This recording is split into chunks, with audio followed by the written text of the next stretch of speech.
انبیاء آزمائے جاتے ہیں، پھر جو ان کے قریب تر ہوتے ہیں ان کے قریب ہوتے ہیں، یعنی جو جتنا درجے میں ان کے قریب ہوگا اس پر آزمائش بھی اتنی ہی سخت ہوگی۔ اس سخت آزمائش سے گزر کر جب میچور ہوتے ہیں تو پھر ہی وہ بڑے کام کرنے کے قابل ہوتے ہیں۔ حادثے آدمی کو متحرک کرنے کا ذریعہ ہے، ایکٹیو رکھتے ہیں، ورنہ تو ہم سو جائیں، سست ہو جائیں۔ جب چیلنجز سامنے ہوتے ہیں تو ہم زیادہ کام کرتے ہیں۔ حوادث آدمی کے لیے زندگی کے سفر میں مہمیز کا کام کرتے ہیں۔ حوادث کے بغیر آدمی نامکمل ہے، ٹھوکریں کھائے بغیر آدمی نامکمل ہے۔ یہ حادثے ہی ہیں جو آدمی کی شخصیت کو مکمل شخصیت بناتے ہیں۔ اس سے معلوم ہوا کہ حادثوں کا صحیح مقابلہ یہ نہیں کہ اپنے اندر ذہنی عمل کو سپریس کر دیا جائے یا اس کو دبانے کی کوشش کی جائے۔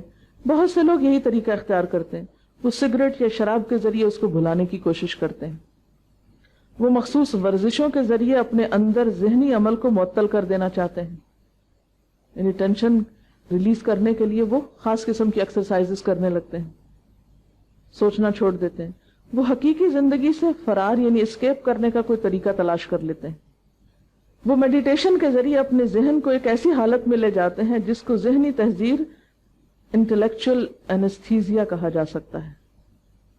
میڈیٹیشن سے وقتی طور پر تو آپ کو کیا ملتا ہے؟ بہت ایک ریلیف ملے گا، لیکن حقیقت میں اگر آپ دیکھیں تو جتنی دیر آپ میڈیٹیشن کر رہے ہیں اور اپنے آپ کو اس میں کھپا رہے ہیں، لگا رہے ہیں اور کچھ اور ہی سوچنے لگ گئے جس کا آپ کی حقیقی زندگی سے تعلق نہیں، تو آپ نے ایک طرح سے اپنے ذہن کو سلا دیا، چیلنج کا مقابلہ کرنے کے لائق نہیں رہے۔ اس قسم کے تمام طریقے فطرت کے خلاف ہیں، اور جو چیز فطرت کے خلاف ہو وہ کبھی انسان کے لیے مفید نہیں ہو سکتی۔ اسلام نے ہمیں ایسے مواقع پر نہ کوئی میڈیٹیشن بتائی ہے، نہ کوئی ایکسرسائز بتائی ہے، سمپل سا طریقہ بتایا ہے، نماز پڑھو اور اللہ سے دعا کرو اور ایک دوسرے کو تھام کے رکھو، وتواصوا بالحق وتواصوا بالصبر۔ اس موقع پر ایک خط بھی آپ کو پڑھ کے سناؤں گی، یہ اس سفر میں کسی اسٹوڈنٹ نے مجھے دیا تھا۔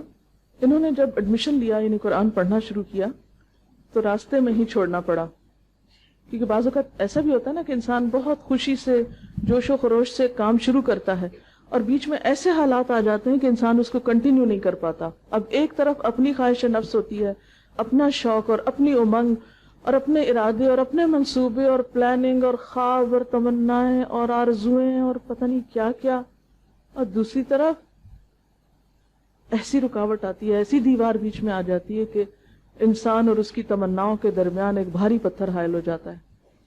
یہ وقت ہوتا ہے مایوسی کا کہ اب تو میں کچھ بھی نہیں کر سکتا۔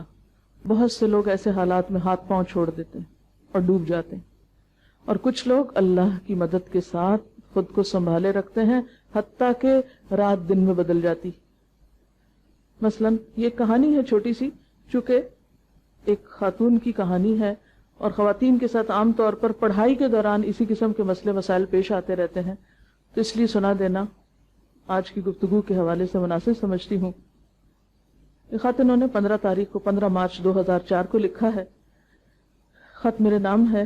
سلام کے بعد لکھتی ہیں، میں آپ کے 8 بیچ اسلام آباد کی ایسی شاگرد ہوں جس کو قرآن شروع کرتے ہی بہت سی مشکلات کا سامنا کرنا پڑا، اور کن حالات میں نے قرآن کو پورا کیا وہ آج میں آپ کے ساتھ شیئر کرنا چاہتی ہوں۔ 1981 میں شادی ہوتے ہی میں جرمنی چلی گئی، وہاں 20 سال رہی۔ 3 بچے تھے جو اب جوان ہو رہے تھے، تھوڑا سا اسلام کی طرف رجحان بھی ہو رہا تھا۔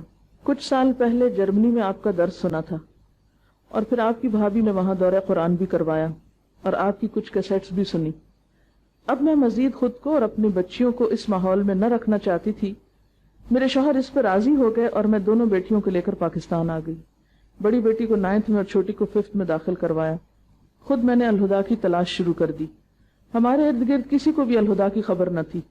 الحمدللہ جلد ہی پتہ چل گیا کہ الہدا تو ہمارے گھر سے نزدیک ہی ہے۔ اس وقت الہدا کی بلڈنگ زیر تعمیر تھی، یعنی جو موجودہ ہے، لیکن پیر کے دن درس ہوتا تھا۔ میں G82 میں اپنے بھائی کے گھر ٹھہری ہوئی تھی۔ میں نے اور میری بھابھی نے درسوں میں جانا شروع کر دیا، یعنی ویکلی کلاس میں جانا شروع کر دیا۔ پھر ہمارے علاقے میں الہدا کی برانچ سے سمر کورس ہوا۔